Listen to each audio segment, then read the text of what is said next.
हाँ तो दोस्तों आपका स्वागत है झारखंड वाला 99 पे। तो दोस्तों हम बात करते हैं कि हाइट एंड डिस्टेंस यानी एप्लीकेशन ऑफ ट्रिग्नोमेट्री। ट्रिग्नोमेट्री का यूज क्या है उस पर हम लोग बात करते हैं। तो आपको पता होना चाहिए दोस्तों, ट्रिग्नोमेट्री जिसे आप पहले मैं बता रहा हूँ कि यहाँ पे जो है तीन चीज़ें होनी जरूरी होती है। क्या क्या चीज़ ज़रूरत होता है? एक ट्राइंगल के लिए कैसा राइट एंगल ट्राइंगल के लिए परपेंडिकुलर बेस और हाइपोटेन्यूज होना जरूरी होता है। ये आप पहले पढ़ चुके हैं। अब बात करते हैं दोस्तों कि मान लीजिए आप यहाँ पर हैं या फिर आपका आंख है, यहाँ पे आपका आंख है, आप यहाँ से यहाँ देख रहे हैं, आपका आंख है, तो आप जो है यहाँ पर कहलाइएगा ऑब्जर्वर। और कोई यहाँ पर है, चाहे तो ये लिविंग थिंग हो सकता है या नॉन लिविंग थिंग हो सकता है, कुछ भी हो सकता है। मान लीजिए यहाँ पर कोई बर्ड है या फिर कोई चिड़िया है, कोई क्रॉ वगैरह है, तो ये वो कहलाता है ऑब्जेक्ट। ऑब्जेक्ट समझ लीजिए, इसको क्या समझ लीजिए? ऑब्जेक्ट। और यहाँ पे आप देख रहे हैं तो ये क्या कहलाएगा? ऑब्जर्वर। क्या कहलाएगा? ऑब्जर्वर। ऑब्जर्वर जब आप देख रहे हैं किसी चीज़ को, ये कहलाता है ऑब्जेक्ट। अब दो क्राइटेरिया हो सकता है सर, चाहे तो आप नीचे से ऊपर देखिएगा, ऊपर से नीचे देखिएगा, इसका बीच करके बात चल रहा है। आप देखिए दोस्तों, आप ध्यान दीजिएगा कि नीचे से जब ऊपर आप देखेंगे या ऊपर से नीचे देखेंगे, जब देखने की बात है तो ये आंख का काम कर रहा है, तो ये जो है लाइन ऑफ साइट कहलाएगा। क्या कहलाएगा? Line of site. Line of site याद रखिएगा, ये बहुत वीवीआई क्वेश्चन है दोस्तों, लाइन ऑफ साइट। अब ये दोस्तों आपको पता होना चाहिए कि यहाँ पर दो चीज़ें और आएगी, हॉरिजॉन्टल लाइन और वर्टिकल लाइन। तो हॉरिजॉन्टल लाइन जो होता है 180 डिग्री पे काम करता है, ठीक है। ये जैसे कि आपका मान लीजिए आपका विलेज है या फिर कोई टाउन है, तो वहाँ पे जो है करंट पास करती है, तो करंट जो इस प्रकार से पास करती है 180 डिग्री लेके पास करती है, तो इसको हम लोग बोलते हैं, क्या बोलते हैं? Horizontal line. हॉरिजॉन्टल लाइन या हॉरिजॉन्टल लेवल कहते हैं। उसी प्रकार से जब कोई सोया हुआ, मान लीजिए आप सोए हुए हैं, तो ये क्या कहलाएगा? हॉरिजॉन्टल लाइन कहलाएगा। लेकिन आप खड़े हैं तो क्या कहलाएगा? वर्टिकल लाइन कहलाएगा। वर्टिकल लाइन कहलाएगा। जैसे कोई पेड़ खड़ा है, आदमी खड़ा है या घर ही खड़ा है, टावर खड़ा है, तो सब क्या कहलाएगा? वर्टिकल। तो ये कहलाता है वर्टिकल। क्या कहलाता है? वर्टिकल। और वर्टिकल के फुट में कितना डिग्री बनेगा? 90 डिग्री बनेगा। ये हो गया वर्टिकल, आप समझ गए होंगे। तो इस प्रकार से ये हो गया हॉरिजॉन्टल और ये हो गया वर्टिकल। और भी बात करते हैं, एक होता है एंगल ऑफ एलिवेशन और एक तो होता है angle of depression. Angle of elevation क्या होता है? जब कोई या फिर हम किसी चीज को नीचे से ऊपर देखेंगे तो ये कहलाता है एंगल ऑफ एलिवेशन। क्या कहलाता है? Angle of elevation.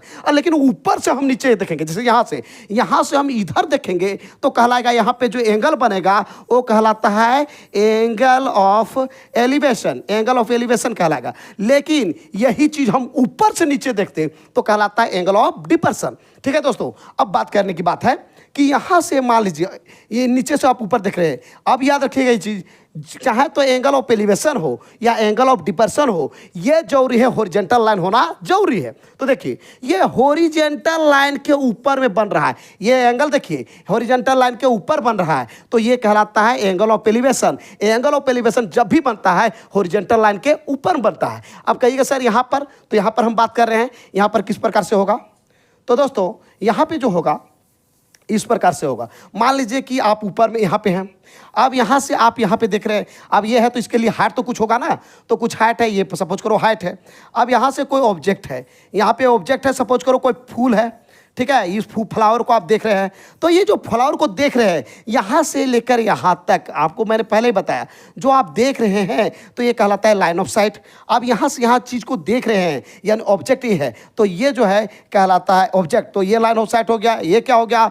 आपका हॉरिजॉन्टल लाइन हो गया, वर्टिकल लाइन हो गया ये। और ये क्या हो गया? Horizontal line. ये 180 डिग्री पे है और ये क्या है तुम्हारा 90 डिग्री पे हो गया हॉरिजॉन्टल। वर्टिकल लाइन हो गया ये हो गया हॉरिजॉन्टल। अब मैंने बताया था जब भी एंगल ऑफ एलिवेशन हो या एंगल ऑफ डिप्रेशन हो, क्या जरूरी होता है? तो जरूरी होता है आपका हॉरिजॉन्टल लाइन का। तो हॉरिजॉन्टल यहाँ पर दिख नहीं रहा है, यहाँ पर दिख नहीं रहा है, तो हम एक हॉरिजॉन्टल लाइन इसको ड्रॉ कर लेंगे, जो कि इस हॉरिजॉन्टल का क्या होगा? वो पैरेलल होगा, इस हॉरिजॉन्टल का पैरेलल लाइन होगा। चलिए हो गया। तो यहाँ से जो एंगल बनेगा वो कहलाता है एंगल ऑफ डिप्रेशन। क्या कहलाता है?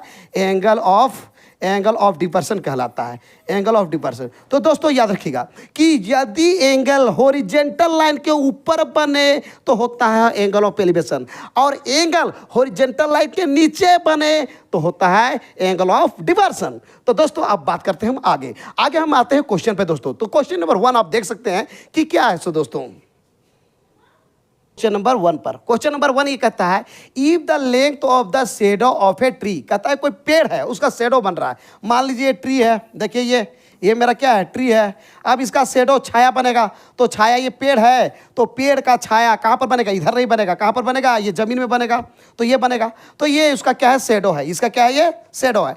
तो कहता है length of the shadow of tree is decreasing, यदि वो घट जाता है, घट जाता है। कहता है length of shadow of a tree is decreasing, कहता है कि पहले जितना था, मान लो कि ए है, बी है और सी है, ये पेड़ था, पेड़ का यहाँ पे जो छाया था, पहले सपोज करो 10 मीटर वो छाया बन रहा था, कितना बन रहा था, 10 मीटर।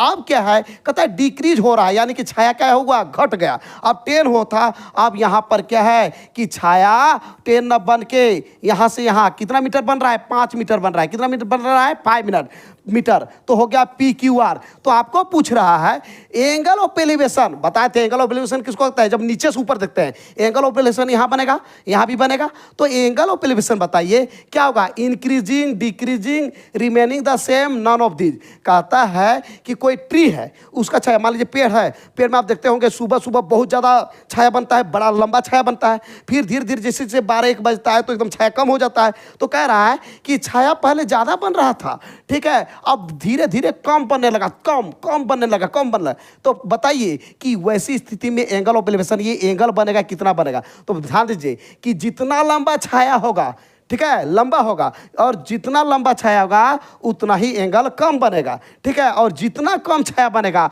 उतना ही एंगल ज़्यादा बनेगा। तो देखिए यहाँ पे थोड़ा ज़्यादा लंबा था, क्या छाया था, यहाँ पर कम हो गया, तो उल्टा ये यहाँ पे जो है जितना एंगल बनेगा, जितना उसके सामने आएगा एंगल क्या होगा, बढ़ जाएगा, क्या होगा, बढ़ जाएगा। तो वही कह रहा है कि जब घट जाता है क्या, ये छाया घट गया तो एंगल क्या होगा, एंगल मान लो यहाँ पर पहले बन रहा था, कितना बन रहा था, 30 डिग्री, तो अब सामने आने लगा, छाया सामने आने लगा, तो सपोज करो 60 या कुछ और बढ़ सकता है, तो इससे क्या होगा, बढ़ जाएगा। तो जब छाया क्या होगा, घटेगा, तो एंगल क्या होगा, बढ़ेगा। यानी कि हम हैं, अब मेरे करीब आप जितना आइएगा आपका क्या होगा, एंगल बढ़ेगा, क्या होगा, एंगल बढ़ जाता है। यही कारण है कि सामने जाने से किसी का एंगल क्या होता है, बढ़ जाता है। इसलिए ज़्यादा आप सामने जाने की कोशिश नहीं कीजिएगा, नहीं तो आपका एंगल बढ़ जाएगा। तो देखिए मान लीजिए इतना दूर है, ठीक है, तो यहाँ पर एंगल जितना बन रहा है, अब इस टावर है, सपोज करो टावर के सामने जा रहे हैं, तो एंगल क्या हो रहा है, बढ़ते जा रहा है, बढ़ते जा, जितना करीब जाइएगा उतना ही क्या होगा, एंगल बढ़ेगा।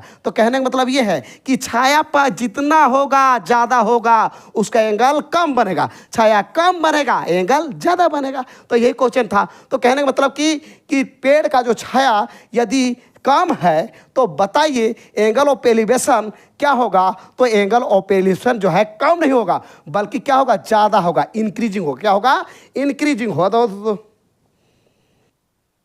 हाँ, तो क्वेश्चन नंबर 2 है the angle of elevation of the top of A building. कहता है पहले बिल्डिंग बनाते हैं, मान लो ये बिल्डिंग है, ठीक है, ये आपका है बिल्डिंग है दोस्तों।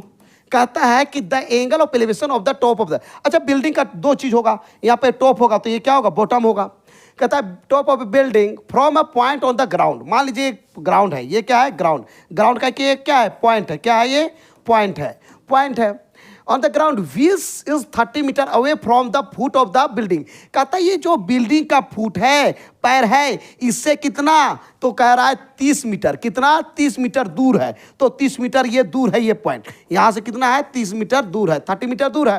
तो कहता है foot of the building is 30 degree. यहाँ जो एंगल बन रहा है वो कितना बन रहा है, एंगल ऑफ एलिवेशन, कितना बन रहा है, तो एंगल ऑफ एलिवेशन बन रहा है आपका 30 डिग्री। तो यहाँ से लेकर यहाँ तक आ जाइए, ये कितना बन गया, 30 डिग्री बन गया। तो पूछ रहा है the height of the building is, तो पूछ रहा है कि हाइट ऑफ बिल्डिंग बताइए। सुनिए एक चीज़ आपको मैं बताता हूँ, यहाँ पर बहुत आदमी कंफ्यूज करते हैं। कंफ्यूज क्या करते हैं, आपको याद रखना है कि कभी भी कोई भी ट्राइंगल हो, मान लीजिए ABC ट्राइंगल है, तो वैसी स्थिति में ये 90 डिग्री तो लेना ही लेना है, बिना 90 डिग्री यहाँ पर काम करने वाला नहीं है, परपेंडिकुलर बेस और हाइपोटेन्यूज दिखेगा नहीं।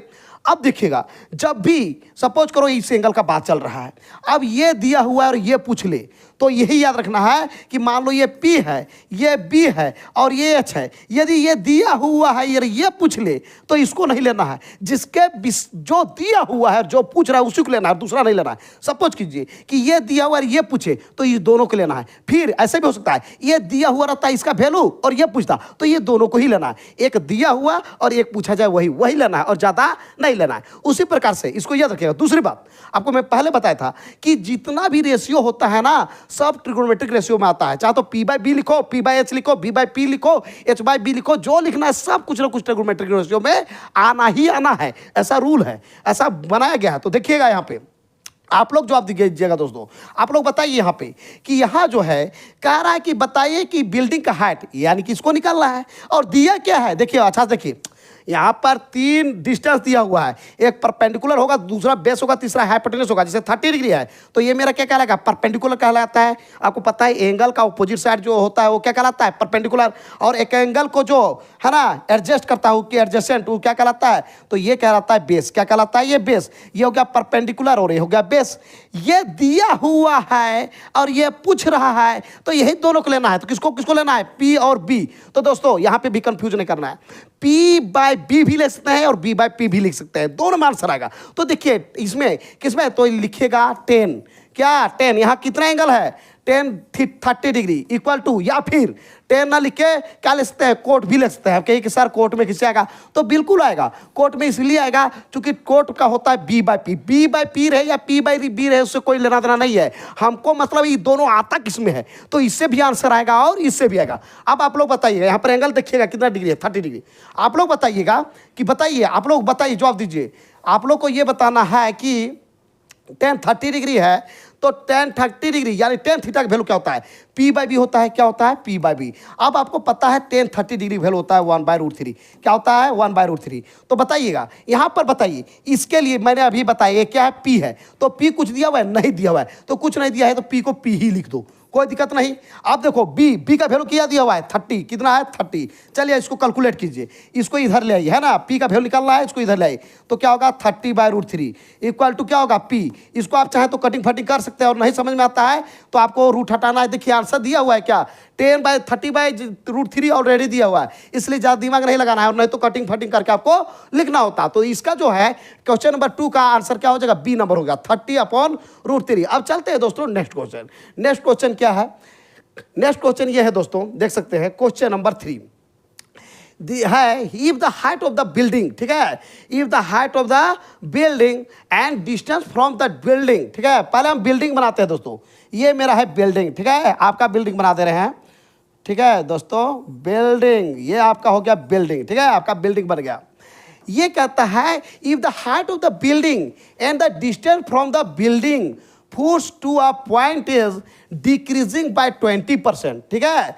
कहता है ये बिल्डिंग का क्या है, हाइट है, और दूसरा कहता है बिल्डिंग का फुट से डिस्टेंस, ये जो डिस्टेंस है, ये डिस्टेंस है। मान लो ये कोई पॉइंट है, इससे इस बिल्डिंग का डिस्टेंस है, ठीक है। अच्छा समझिएगा दोस्तों, ABC ऐसा ट्रायंगल बन जाएगा, ये 90 डिग्री होगा, और बिल्डिंग खड़ा रहे, हम खड़ा रहे, कोई खड़ा रहेगा, यहाँ पर 90 डिग्री फुट पे बनेगा। अब ध्यान दीजिएगा दोस्तों, कहता है कि ये बिल्डिंग का हाइट है और बिल्डिंग से ये जो पॉइंट है इसका डिस्टेंस है, दोनों को 20% बढ़ा दे। मान लो ये x है तो इसका भी 20% बढ़ेगा, इसका भी 20% बनेगा, दोनों को सेम परसेंट बढ़ा दिया।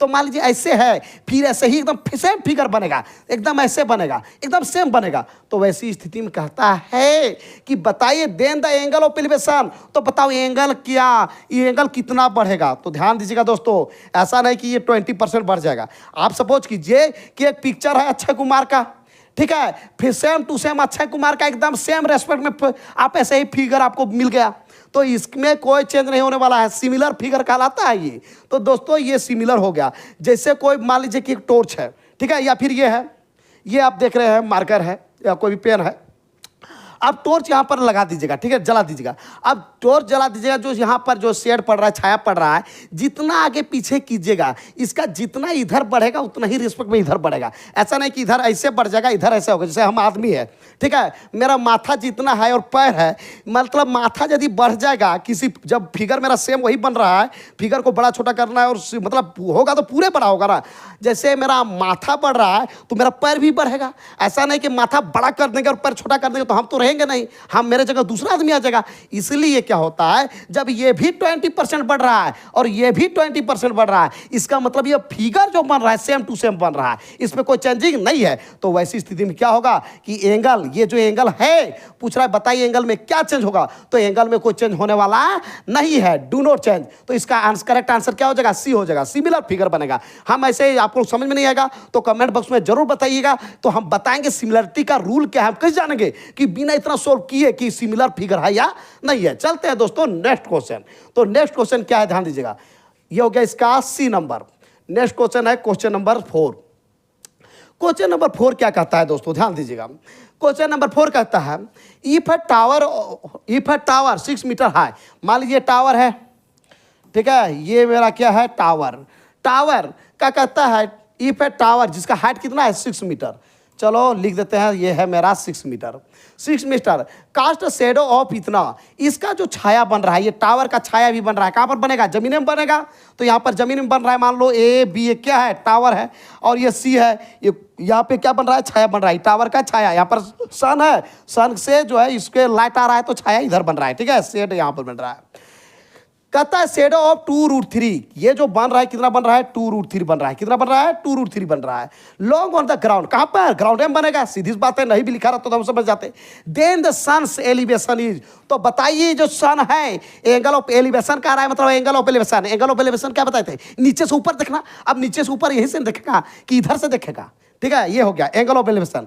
तो पूछ रहा है कि बताओ ये एंगल क्या होगा, सुनिएगा। अब ये एंगल है तो बताइए पी बी एच में क्या कहलाएगा, पी, एंगल का ऑपोजिट साइड क्या कहलाता है, पी कहलाता है, परपेंडिकुलर, और इसका एडजेसेंट साइड क्या कहलाता है, बी कहलाता है, ठीक है। और ये तो हाइपोटेन्यूस होना ही होना है, इसमें तो कहना ही नहीं है। अब मैंने पहले ही बताया था कि जो दिया हुआ है, तो दिया तो दोनों है भाई, तो दोनों को ले लो, और दिमाग नहीं तो ये पी और बी, तो देखिए पे और बी किसमें आता है, 10 में भी आता है, कोट में भी, जो लीजिएगा उस दोनों में आंसर आ जाएगा, कंफ्यूज नहीं करना है। तो हम लेते हैं 10, क्या लेते हैं 10, ये एंगल तो यहाँ दिया ही नहीं है, यही एंगल पूछ रहा है, क्या लिखेंगे tan थीटा इक्वल टू क्या P/B। अब बताइएगा दोस्तों tan theta equal to P का वैल्यू बताइए कितना है, 6 है। अच्छा B का वैल्यू क्या है, 2√3 है, ठीक है। आप कटिंग फटिंग कीजिए, 3 हो गया, 3/√3 हो गया। अब दोस्तों 3/√3 है, आपको यदि डायरेक्ट करने जानते हो तो कर सकते हैं, क्योंकि 3 को हम लिख सकते हैं √3 × √3। यदि नहीं समझ में आता है तो कहिए √3 है ना, इसको नीचे से भी √3 से मल्टीप्लाई कर दो, ऊपर से भी कर लो। अब वैल्यू कितना आ जाएगा, 3√3, कितना आ जाएगा 3√3, और √3 × √3 क्या होगा 3, मिला जुला क्या हो गया √3। अब बताइए दोस्तों, अभी √3 तो ही पूछ रहा है, बताओ वो एंगल कितना होगा, कितना डिग्री होगा। तो बताइए tan थीटा, इधर है tan थीटा, तो उधर भी लिखना होगा tan थीटा। तो tan कितना डिग्री के वैल्यू 30√3 होता है, तो tan 60 डिग्री का वैल्यू क्या होता है जी, तो होता है √3। अब देखिए ये भी बेचारा tan, ये भी बेचारा tan, बताओ ये क्या है, एंगल है, और ये भी क्या है, एंगल। जब दोनों इक्वल है, ये tan दोनों बेचारा है, तो ये भी आपस में क्या होगा, इक्वल होगा। तो कहने का मतलब है थीटा इक्वल टू कितना हुआ 60 डिग्री, एंगल यहाँ कितना बनेगा दोस्तों, तो 60 डिग्री बनेगा। इसका जो है करेक्ट आंसर क्या होगा, ए होगा। 4 नंबर का करेक्ट आंसर ए होगा दोस्तों। चलिए क्वेश्चन नंबर आते हैं 5 में। दोस्तों ये कहता है द एंगल ऑफ एलिवेशन, ध्यान दीजिएगा दोस्तों, the angle of elevation of the top of A building. पहले बिल्डिंग बनाते हैं, ठीक है, ये मेरा बिल्डिंग है, ये क्या है मेरा बिल्डिंग, आपका बिल्डिंग है ये, ठीक है, टॉप ऑफ बिल्डिंग, ठीक है, सॉरी बिल्डिंग है। द एंगल ऑफ एलिवेशन नीचे से ऊपर देखना है, और building 30 metre high from the foot of the another building, ठीक है। कहता है और एगो बिल्डिंग है, एक बिल्डिंग ये है, दूसरा बिल्डिंग ये है, एकदम लड़ाई वाला क्वेश्चन है। ये भी बिल्डिंग है, ये भी बिल्डिंग है, ठीक है, ये भी बिल्डिंग है और ये भी बिल्डिंग है। कहता है कि the angle of elevation of the top of the building, building का ये क्या है टॉप, है ना, 30 metre high from the foot. कहता है ये कितना है 30 मीटर है, कितना है 30 मीटर है, foot of the another building. कहता है कि जो एंगल ऑफ एलिवेशन जो बन रहा है वो क्या रहा है, दूसरा बिल्डिंग के फुट पे बन रहा है। तो ये इसका फुट ये है, अरे ये बिल्डिंग का टॉप ये, फुट ये, इस बिल्डिंग का टॉप ये, इसका फुट यहाँ पे। कहता है इस बिल्डिंग का, पहला बिल्डिंग का दूसरे के फुट से जो एंगल बना रहा है यही एंगल ऑफ एलिवेशन है, और वो कह रहा है कितना है, तो 30 डिग्री है, कितना है 30 डिग्री है, ये 30 डिग्री है, ठीक है, सॉरी 60 डिग्री है, कितना है 60 डिग्री है। यहाँ पे मिस्टेक हो गया थोड़ा दोस्तों, यहाँ होगा आपका 60 डिग्री होगा, ये होगा आपका 60 डिग्री, ये हो गया 60 डिग्री। अब बताइएगा, कहता है कि also the angle of elevation of the top of the second tower, कहता है ये पहला टावर, दूसरा है यहाँ से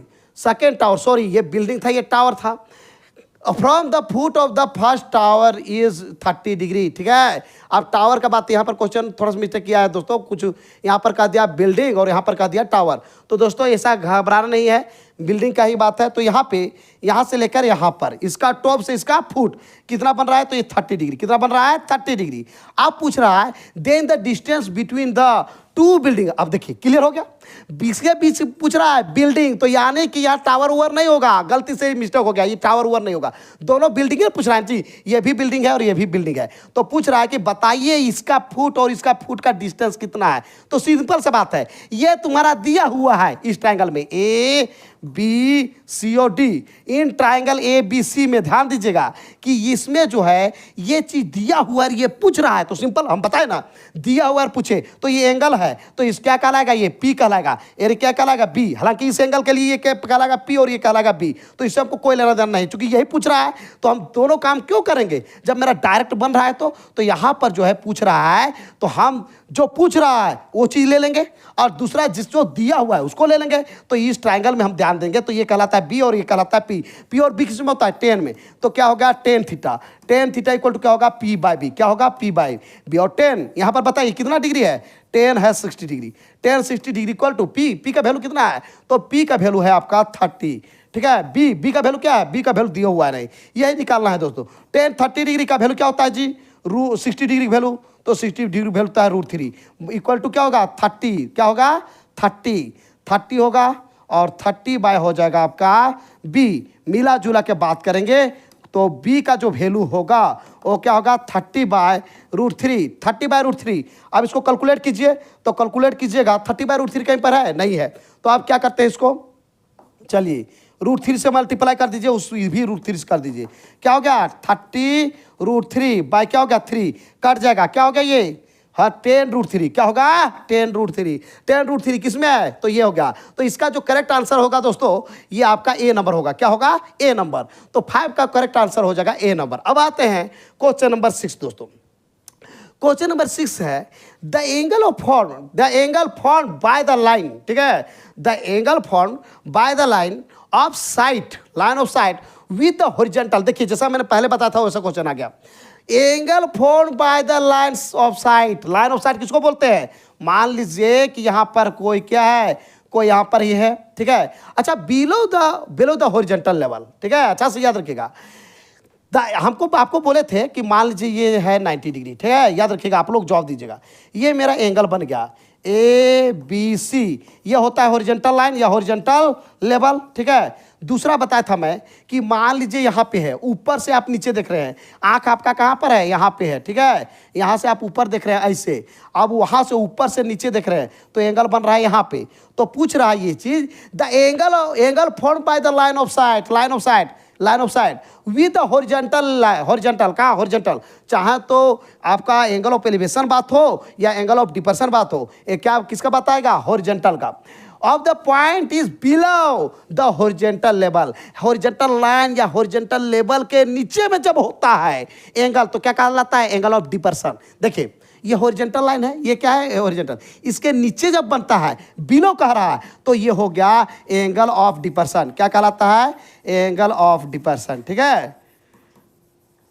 अच्छा दूसरी बात, यदि हॉरिजॉन्टल लाइन के ऊपर बने, हम पहले ही बताए थे, तो ये कहलाता है एंगल ऑफ, क्या बताता है, एंगल ऑफ एलिवेशन, क्या कहलाता है, angle of elevation, angle of elevation. तो कहता है कि हॉरिजॉन्टल लाइन के नीचे है, हॉरिजॉन्टल लाइन के नीचे एंगल बन रहा है तो क्या कहलाएगा, तो हॉरिजॉन्टल ये है तो इसके नीचे यही ना है जी, इसके ऊपर कहलाएगा तो हो जाता है एंगल ऑफ एलिवेशन। तो एंगल ये जो है हॉरिजॉन्टल लाइन के नीचे एंगल बन रहा है तो क्या कहलाएगा, एंगल ऑफ डिप्रेशन। तो इसका जो आंसर होगा करेक्ट आंसर बी होगा, 6 नंबर का करेक्ट आंसर बी हो जाएगा दोस्तों, ठीक है। नहीं समझ में आता है तो कमेंट बॉक्स में जरूर लिखिए, बोलिए कि हमको ये समझ नहीं आता है, आपको समझाने की बहुत हम कोशिश करेंगे।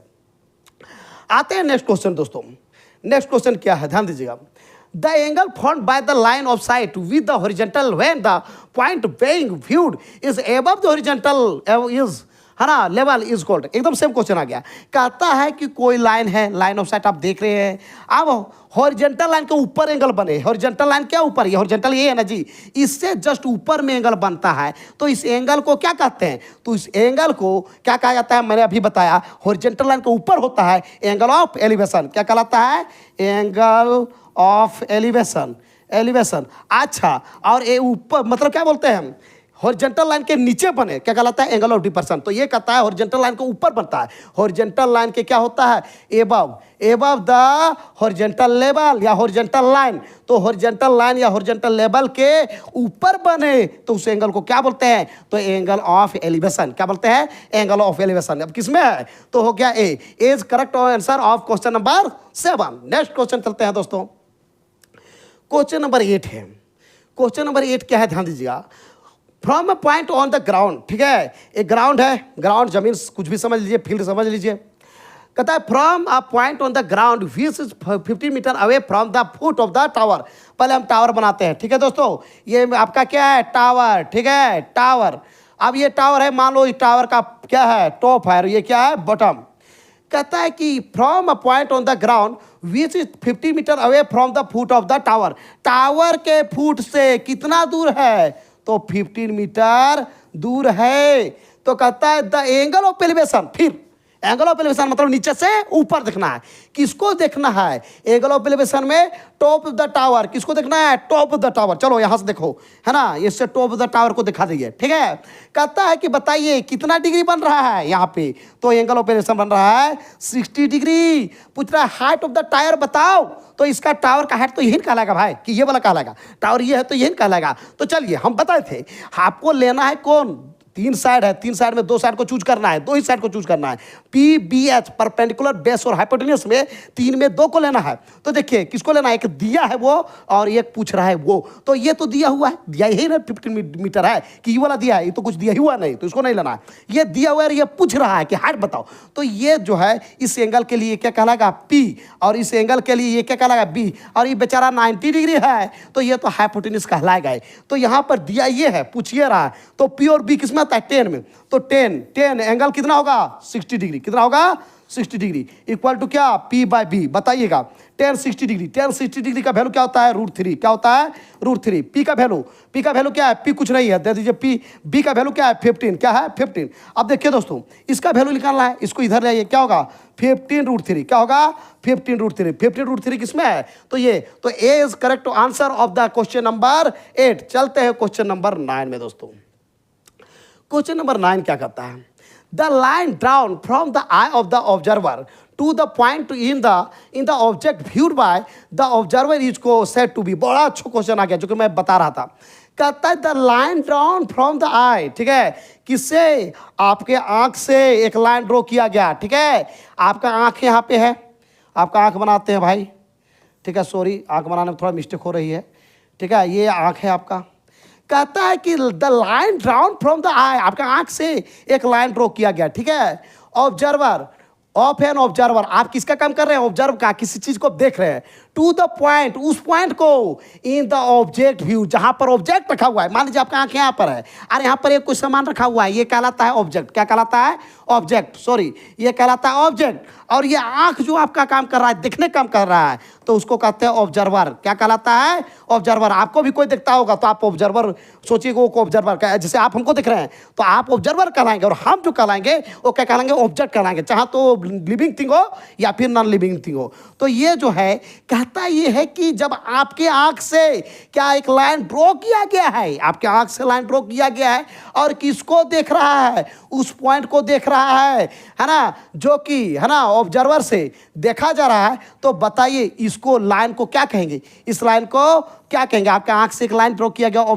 ऑब्जर्वर के मतलब ऑब्जेक्ट के पास, तो ये आपका क्या कहलाता है, ऑब्जर्वर आप कहलाते हैं। तो बताइएगा यहाँ पर तो 90 डिग्री बन जाएगा, क्योंकि यहाँ से यहाँ हो गया। अब यहाँ पर एंगल बनेगा, थीटा बनेगा, उस सबसे कोई लेना देना नहीं। यहाँ से यहाँ का जब देख रहे हैं तो इस लाइन को जब खींचा जाता है, इस लाइन को क्या कहते हैं, हम बताए हैं, इसको क्या बोलते हैं, लाइन ऑफ साइट, क्या बोलते हैं, लाइन ऑफ साइट, ठीक है। तो लाइन ऑफ साइट किसमें है, इसमें है। जब भी आप किसी को देखिएगा तो उसमें एक लाइन बनता है, लाइन, ठीक है, इसी को बोलते हैं लाइन, ये नहीं ज़्यादा बोलेंगे, ठीक है। वो हो गया, तो वो जब एक दूसरे को देखेंगे तो वो लाइन कहलाता है, तब एक दूसरे को आप देख पाते हैं, तो ये कहलाता है लाइन ऑफ साइट। क्या कहलाता है? Line of site. तो लाइन ऑफ साइट किसमें है? सी नंबर में। तो 9 नंबर का जो आंसर हो गया क्या हो गया? सी नंबर हो जाएगा दोस्तों। चलिए आते हैं 10 नंबर में। 10 कहता है the height of the length, the height, पहले कहता है द हाइट और लेंथ ऑफ ऑब्जेक्ट, ठीक है, द हाइट और लेंथ ऑफ ऑब्जेक्ट। चलिए दोस्तों क्वेश्चन क्या कह रहा है, बड़ा इंटरेस्टिंग क्वेश्चन ये भी है। द हाइट, और पहले कह रहा है हाइट या फिर क्या? लेंथ, किसका? ऑब्जेक्ट का, या फिर डिस्टेंस बिटवीन टू, क्या है? Distant objects can be determined with the help of, कहता है जब किसी भी चीज़ का हाइट निकाल लें, मान लो ये ट्री है या फिर टावर है या आदमी है, कुछ भी है, इसका यदि हम हाइट निकाल दें या फिर इसका लेंथ निकाल दें और या फिर डिस्टेंस, कोई दो पॉइंट है, एक पॉइंट है और दूसरा पॉइंट ये है, इस दोनों पॉइंट के बीच का डिस्टेंस निकाल दें तो एक हो गया हाइट और दूसरा हो गया डिस्टेंस। तो कहता है बताइए इसको हम डिटरमाइन कर सकते हैं, अच्छा समझा सकते हैं, बना सकते हैं, किसके हेल्प से? तो याद रखिएगा दोस्तों, इसको हम लोग बना सकते हैं ट्रिग्नोमेट्रिक रेशियो के हेल्प से। किसके हेल्प से? Trigonometric ratio. जैसे हम बोलते हैं ना, चाहे तो P/B होगा या P/H होगा, H/P होगा, H/B होगा, कुछ तो होगा, तो कुछ भी आता है उसको रेशियो में होता है। किसमें होता है? रेशियो में। और उसी को बोलते हैं ट्रिग्नोमेट्रिक रेशियो। क्या कहते हैं? Trigonometric ratio. और ट्रिग्नोमेट्रिक रेशियो कुछ भी आप आंख बंद करके लिखिए, ये 6 ट्रिग्नोमेट्रिक रेशियो है ना, उसी के अंदर आएगा। चाहे साइन थीटा में आएगा, कोस थीटा में आएगा, कोट थीटा में आएगा, टेन थीटा में, सेक कोसेक, इसमें ही आएगा, एकदम निश्चित है। तो इसको जो है आप जो है जब किसी का हाइट का बात करें या फिर किसी का लेंथ का बात करें या फिर दो चीज दिया हुआ है उसका डिस्टेंस निकालने की बात हो, यदि हम इसको अच्छी तरह से डिटरमाइन कर सकते हैं तो किससे कर सकते हैं? तो ट्रिग्नोमेट्रिक रेशियोज कर सकते हैं। इसका मतलब है 10 का जो करेक्ट आंसर है वो क्या होगा? बी होगा। क्या होगा? बी होगा दोस्तों। चलते हैं क्वेश्चन नंबर 11। दोस्तों क्वेश्चन नंबर 11 क्या कहता है? When the shadow of a pole H metre high is, इतना metre long, the angle of elevation of the sun is. ठीक है, एक पोल है, ठीक है दोस्तों, पहले पोल बनाते हैं हम, उसके बाद पोल बन गया, ये आपका है पोल, ये क्या है? पोल। आप देखते होंगे पोल से ही मेरा करंट, इलेक्ट्रिसिटी आती है, जो है ना, करंट आपका घर में आ रही है, पोल हो गया। कहता है when the shadow of the pole, pole का शेडो यहाँ पर बन गया, छाया बन गया, ये पोल है तो इसका छाया यहाँ पर बन गया। मान लीजिए ए बी क्या है? हाइट ऑफ द पोल, और बी सी क्या है? शेड, बी सी हो गया शेडो ऑफ द पोल, इसका छाया बन गया। कहता है of the pole H metre, उसका जो हाइट है कितना है? एच मीटर है। कितना है? एच मीटर है, ये है एच मीटर, ठीक है, ये एच मीटर इसका हाइट है। कहता है इतना मीटर, इतना मीटर क्या है आपका? शेडो। क्या है? शेडो। इसका शेडो है √3h। क्या है? √3h इसका शेडो है। कहता है the angle of elevation is, बताइए आप जो मान लीजिए यहाँ पर सन है, ठीक है, ये आपका क्या है जी? सन है ना, ये सन है, ये लाइट दे रहा है इधर से। अब यहाँ पर दिया तो यहाँ से क्या हुआ? ये बेचारा यहाँ पर आ गया है, तब यहाँ पर छाया बन रहा है, छाया। तो पूछ रहा है बताइए एंगल ऑफ एलिवेशन, हम बार बार बोल रहे हैं एंगल ऑफ एलिवेशन मतलब क्या? नीचे से ऊपर देखना है, तो नीचे से ऊपर यहीं से देखेंगे, यहीं से देखेंगे। तो बताओ ये एंगल ऑफ एलिवेशन, ये एंगल क्या होगा? तो इस एंगल को पूछ रहा है। तो चलिए इस एंगल के लिए अब बताइए, इस एंगल के लिए क्या कहलाएगा? पी। हम लोग जानते हैं एंगल का अपोजिट साइड क्या कहलाता है? परपेंडिकुलर। इसका क्या कहलाएगा? बी कहलाएगा, चूंकि ये क्या है? इसका एडजेसेंट साइड है और ये 90 डिग्री है बेचारा, तो ये होगा एच। हम क्या बोले थे? लेना है वो जो एक दिया हुआ है और दूसरा पूछ रहा है, तो ये दिया हुआ है, ये पूछ रहा है, या फिर दोनों दिया है उसको ले सकते हैं। तो देखिए यहाँ पे ये पी और बी, चूंकि यहाँ पे दिया ही नहीं इसका वैल्यू, तो पी और बी में आ जाइए, तो होगा पी बी। किस में होता है? 10 में। क्या होता है? 10 में। अच्छा देखिए एंगल कुछ नहीं दिया हुआ है, क्या लिख देते हैं? tan theta. क्या लिख देते हैं? थीटा। थीटा का मतलब कुछ एंगल जो वही निकालना है, फाइंड आउट करना है। अब पी लिख देते हैं पी बाय क्या? बी। तो पी बाय बी हो गया। आप आ जाइए tan थीटा, क्या आते हैं? tan theta equal to P का वैल्यू क्या दिया हुआ है? एच दिया हुआ था, याद रखिएगा क्या दिया था? एच। और इसका क्या दिया है? √3h, यही ना, देखिए यहाँ पर एच मीटर और क्या हो गया? √3h metre. चलो भैया मीटर मीटर है, चल गया मामू घर। चलिए ये हो गया, मिला जुला क्या हो गया? 1/√3। अब बताइए ये tan थीटा है तो उधर तो tan थीटा चाहिए ना, तो इधर tan थीटा उधर tan थीटा होगा, तभी ना एंगल का वैल्यू निकलेगा। तो tan थीटा इक्वल टू, आप लोग बताइए tan कितना के डिग्री का वैल्यू होता है? 1/√3। तो याद रखिएगा दोस्तों tan 30 डिग्री का वैल्यू क्या होता है? 1/√3 होता है। क्या होता है? 1/√3 होता है। 10 30 डिग्री। तो एंगल ये चल गया, देखिए ये भी 10 ये भी 10, इसका मतलब ये दोनों आपस में क्या होगा, इक्वल होगा। थीटा इक्वल टू कितना होगा, 30 डिग्री। तो बताइए एंगल कितना हुआ, 30 डिग्री। 30 डिग्री किसमें है, ए में, यानी कि 11 का ए नंबर जो होगा इसका आंसर होगा, करेक्ट आंसर। चलिए दोस्तों चलते हैं क्वेश्चन नंबर 12। क्वेश्चन नंबर 12 क्या कहता है, ध्यान दीजिएगा। A ladder makes an angle of 60 degree with the ground when placed along a wall with the foot of ladder is 8 meter away from the wall. The length of ladder is, देखिए यहाँ पर एक सीढ़ी की बात आ गया। सीढ़ी आप घर में देखे होंगे, नहीं देखे होंगे तो आपको हम दिखाते हैं, ठीक है। ये आपका एक ये सीढ़ी है, सीढ़ी नहीं है, ऐसे कह रहेगा तो आदमी चढ़ेगा कैसे, गिर जाएगा। ऐसे भी खड़ा कर सकते हैं, कोई दिक्कत नहीं है, आदमी लगाना होगा। A ladder makes an angle of 60 degree, कहता है एक लेडर है, सीढ़ी है, 60 डिग्री बना रहा है विद द ग्राउंड। कहाँ पर, ग्राउंड में, ग्राउंड यही होगा जी, यही होगा ग्राउंड। ये है आपके क्या, ग्राउंड, क्या है ये, ग्राउंड। और ये लेडर नहीं है, सीढ़ी नहीं है, सीढ़ी ऐसा नहीं रहेगा। When placed along a wall, ये मेरा क्या है, वॉल है, क्या ये वॉल है। और सीढ़ी को यहाँ से लगा दिए हैं। चलो आपको सीढ़ी दिखाते हैं, देखिए सीढ़ी ऐसा होता है, आप लोग देखे होंगे तो कोई दिक्कत नहीं। ये मेरा क्या है, सीढ़ी है, ये लेडर है, क्या है, ladder, that means it is सीढ़ी, ठीक है, ये आपका सीढ़ी है। चलिए अब कहता है बताइए foot of the tower is 8 metre away from the wall. ये जो 8 मीटर है वॉल से क्या है, इतना यहाँ पे डिस्टेंस है, यानी कि 8 मीटर, कितना है, 8 मीटर। तो पूछ रहा है the length of ladder is, यानी कि इसका लेंथ बताओ कि ये जो सीढ़ी लगाया है इसका लेंथ कितना होगा, बताइए आप लोग।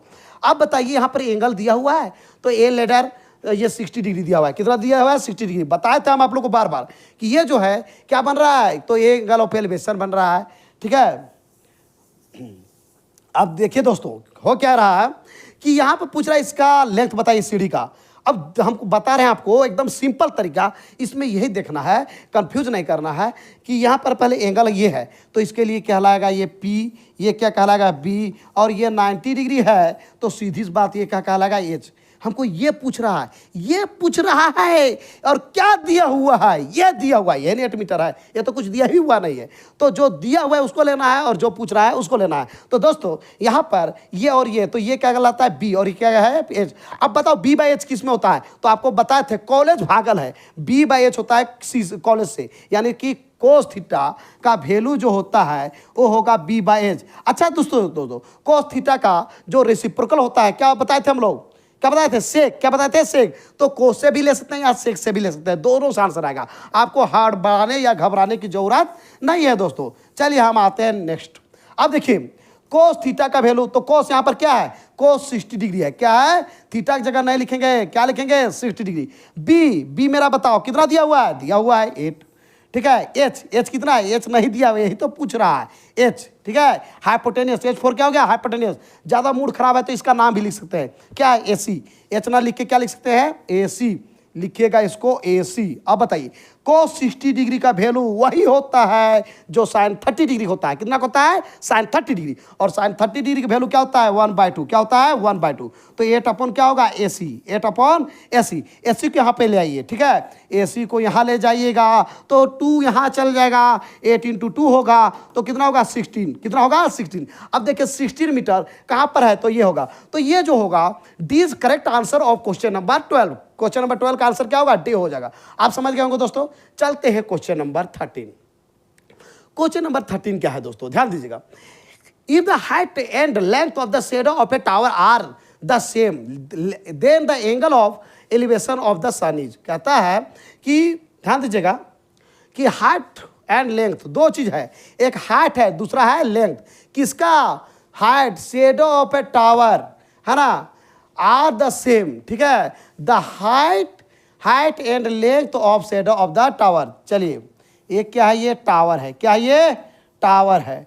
टावर समझ लो AB है, इसका शेडो बनाते हैं यहाँ पर, क्या हो गया, ये शेडो हो गया, BC हो गया shadow. The height and length of the shadow of the tower, ठीक है, आर द सेम, कहता है दोनों सेम है, मतलब ये भी सेम है, हाइट भी सेम है और इसका शेडो भी सेम है। सपोज करो ये x है और ये भी क्या है, x है। तो पूछ रहा है the angle of elevation of the sun, sun मेरा यहाँ पे है, सन है, और आप लोग को बार बार बता रहे हैं एंगल ऑफ एलिवेशन नीचे से ऊपर देखना है, नीचे से ऊपर देखना है। तो क्या होगा, पूछ रहा है कि एंगल ऑफ एलिवेशन क्या होगा, ये नहीं कि ये एंगल क्या होगा। तो एंगल हम निकालने के लिए अब दोनों सेम है। अब बता रहे हैं कि दोनों को दोनों दिया हुआ है, ई भी करा है, दोनों इक्वल है। चलो भैया, तो इसके लिए हो गया ये पी और इसके लिए क्या हो गया, बी हो गया। तो यहां पर बताइए पी और बी किसके में होता है, चाहे तो टेन थीटा में होता है या फिर कोट थीटा में होता है। तो लिखेंगे टेन, क्या, tan theta equal to P by B. अब देखिए थीटा का वैल्यू दिया हुआ है, नहीं दिया हुआ है, कोई दिक्कत नहीं। टेन थीटा इक्वल टू, बताइए इसका वैल्यू कुछ नहीं दिया हुआ है, लेकिन एक समझ सकते हैं चूंकि दोनों क्या इक्वल है। ये भी एक्स कट गया, क्या बच गया, वन, क्या हो गया, वन।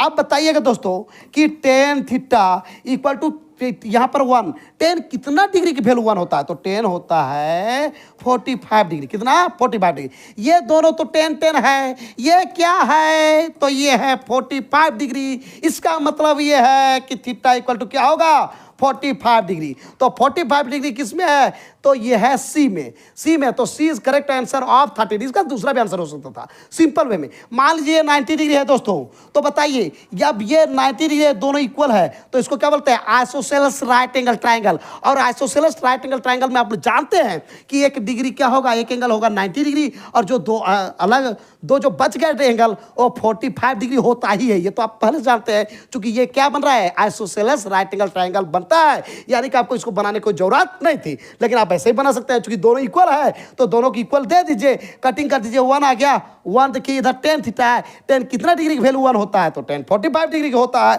थीटा का वैल्यू क्या हुआ, तो 45 डिग्री हो गया। अब 45 डिग्री किस में है, तो सी में है। इसका मतलब 13 का जो आंसर होगा, करेक्ट आंसर हो क्या होगा, सी होगा।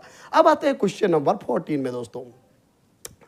14 ये कहता है कि the angle of depression of an object, ठीक है, आपका आता है एंगल ऑफ डिप्रेशन, यानी ऊपर से नीचे देखना है। The angle of depression of an object on the ground, कहाँ पे देखना है, तो ऊपर से नीचे देखना है। किसको देखना है, ग्राउंड को देखना है। From the top of 25 metre high tower, कहता है ये क्या है, ये टावर है। चलिए आपको टावर दिखा दिए, ये टावर है भाई, ये क्या है, 25 मीटर है। कितना है, 25 मीटर है। इस टावर का नाम रख देते हैं, चलिए आप लोग का टावर है ABC है, ठीक है। टावर का हाइट क्या हो गया, इतना हो गया, ये BC हो गया। क्या हो गया, इसका जो फुट से है ना, फुट से ग्राउंड से यहाँ पे जो है क्या है, अच्छा देखिएगा, एंगल ऑफ डिप्रेशन हम बताए थे, एंगल ऑफ डिप्रेशन में क्या करना है, ऊपर से नीचे देखना है। तो ऊपर से नीचे, यहाँ से नीचे देखेंगे, लेकिन इसको लिए चाहे एंगल ऑफ एलिवेशन बने या एंगल ऑफ डिप्रेशन बने, क्या जरूरी है, हॉरिजॉन्टल लाइन या फिर हॉरिजॉन्टल लेवल बहुत जरूरी है। तो चलिए यहाँ से नीचे देख रहे हैं, आपका आँख यहाँ पर है। चलिए आपका आँख बन गया भैया, देखिए हमको मत बोलिएगा आँख हमको अच्छा से बनाना नहीं जानता है, तो फिर आँख वाला आपको बीमारी आ जाएगा, ठीक है। ये जो है हॉरिजॉन्टल लेवल है, ऊपर से नीचे देखेंगे तो ये मेरा एंगल बन गया, थीटा बन गया, ठीक है। जो कि कह रहा है कितना डिग्री है, तो ये 30 डिग्री है। कितना है, ये 30 डिग्री है। यहाँ पर लिख सकते हैं एंगल ऑफ एलिवेशन जो बन रहा है वो कितना बन रहा है, 30 degree. The distance of the object from the base of the tower, कहता है ये टावर का बेस है, इससे लेकर यहाँ का डिस्टेंस क्या होगा, ध्यान दीजिएगा, आप ध्यान दीजिएगा। ये 30 डिग्री है तो ये भी क्या होगा, 30 डिग्री होगा। क्यों, क्योंकि आपको पता है जब दो लाइन पैरेलल हो और किसी एक तीसरे लाइन से इंटरसेक्ट किया जाता है, तो इसमें क्या होता है, आपका अल्टरनेट इंटीरियर एंगल इक्वल होता है। तो ये मेरा एंगल और ये एंगल क्या होगा, इक्वल होगा। अब बताइए इसका वैल्यू क्या होगा, तो ये दिया हुआ है, ये पूछ रहा है, ये दिया, ये पूछ रहा है। तो अब जब देखिए ये एंगल है, अब तो यहां से बन जाएगा आपका, ये एंगल है, इसके लिए क्या होगा, P, और ये क्या होगा, B। PB किस में आता है, 10 में। तो लिखेंगे दोस्तों 10 कितना डिग्री, 30 डिग्री इक्वल टू क्या, P बाय B। इसका वैल्यू क्या होगा, 1/√3। P का वैल्यू क्या हुआ, 25। B का वैल्यू क्या है, नहीं दिया हुआ, इसको लिख दीजिए आराम से, इसको बेचारा को ले आइए यहाँ पे। B इक्वल टू होगा 25 क्या लिखेगा, 25, और इसको मल्टीप्लाई कर देंगे तो होगा 25√3। तो 25√3 किस में है दोस्तों, ये है। तो होगा A is correct answer of question number 14। चलते हैं दोस्तों क्वेश्चन नंबर 15 आ गया आपका स्क्रीन पर, देख सकते हैं। The shadow of a tower, चलिए भैया आपका टावर बनाते हैं, ठीक है, आपका टावर बनाते हैं। टावर बनाने में कोई दिक्कत नहीं है, इस टावर को आप देख लीजिए, ये आपका क्या है, टावर है। चलिए भैया ये आपका क्या है, टावर है। The shadow of tower, tower का छाया भी बनाते हैं। चलिए टावर का छाया भी पड़ गया, A, B और क्या ये C है। Shadow of tower standing on a level ground, किसमें, लेवल ग्राउंड के में खड़ा है। Found to be 40 metre longer, ये क्या है कि 40 मीटर जो है लंबा है, ठीक है।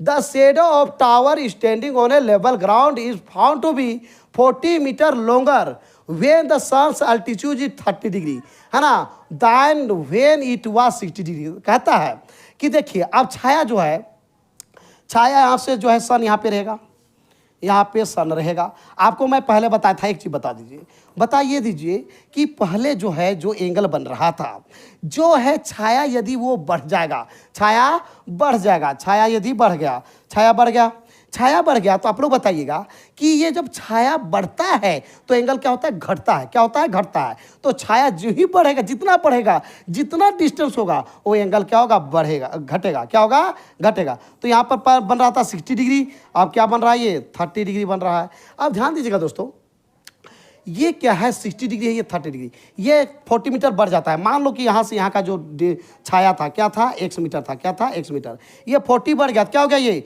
x प्लस 40, क्या हो गया, x प्लस 40। तो ABCD, ये क्या हो गया, ABCD, ठीक है जी। तो अब यहाँ पर ध्यान देना है कि पूछ रहा है the height of the tower is, tower का हाइट क्या होगा। तो टावर का हाइट क्या होगा, ध्यान दीजिएगा, इसमें हम लोग कंपेरिजन मेथड बनाएंगे। अब कहिए कैसे, इस ट्राइंगल के लिए भी हाइट होगा ये, और इस ट्राइंगल के लिए भी क्या होगा, ये हाइट ही होगा। तो इस ट्राइंगल में पहले ले रहे हैं, किसमें, इन ट्राइंगल क्या, ABC में क्या जी, 10, क्या 10 60 डिग्री, चूंकि ये दिया हुआ है 10 60 डिग्री इक्वल टू होगा P/B, यानी कि AB बाई क्या होगा जी, AB बाई x होगा, क्या होगा, x।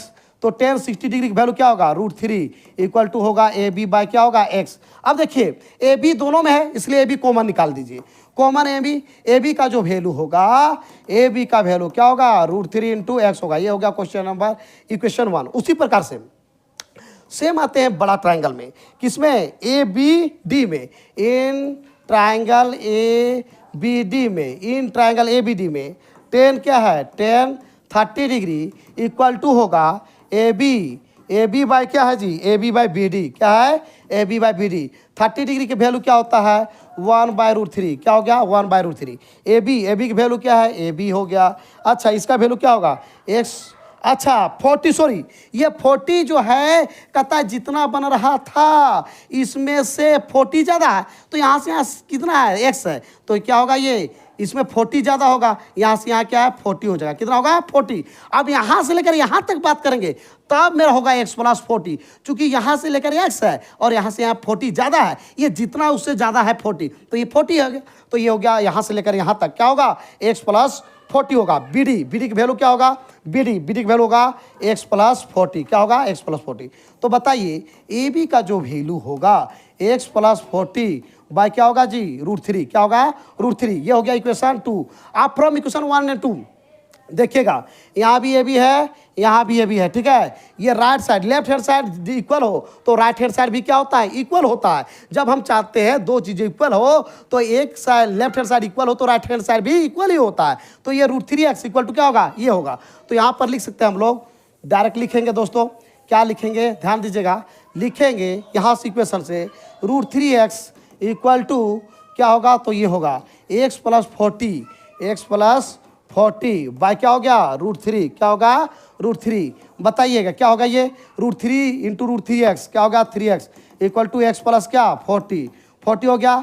3x प्लस x में x जाएगा, क्या होगा, 2x इक्वल टू क्या होगा, 40, यानी x का वैल्यू कितना हो गया, 20, क्या हो गया, 20। अब देखिए 20 किसमें दिया हुआ है, तो इसका मतलब हाइट ऑफ द टावर जो है एक सपोज किए थे, तो यही मेरा क्या होगा, सी आंसर हो जाएगा। यानी कि कहने का मतलब ये है दोस्तों, ये जो है आपका क्वेश्चन नंबर 15 का जो आंसर होगा सी नंबर होगा। तो दोस्तों और भी हम बनाते हैं लेकिन वीडियो बड़ी हो जाएगी, नेक्स्ट वीडियो में हम लोग कंप्लीट करेंगे। तो दोस्तों आज का मेरा ये चैनल आपको, आज का वीडियो आपको कैसा लगा जरूर हमें बताएं इस वीडियो कमेंट बॉक्स में। यदि ये वीडियो आपको अच्छा लगा दोस्तों तो इस वीडियो कर दीजिए लाइक, चैनल को कर दीजिए सब्सक्राइब और ज़्यादा से ज़्यादा दोस्तों को इस वीडियो को कर दीजिए शेयर। दोस्तों और एक आपसे रिक्वेस्ट है, जब भी प्रॉब्लम होता है तो आप जरूर पूछिए, बेधड़क पूछिए, और जो भी प्रॉब्लम है एकदम कमेंट बॉक्स में लिखिए, आपका सोल्यूशन करने का हम जरूर कोशिश करेंगे। तो मिलते हैं नेक्स्ट वीडियो में, तब तक के लिए बाय बाय।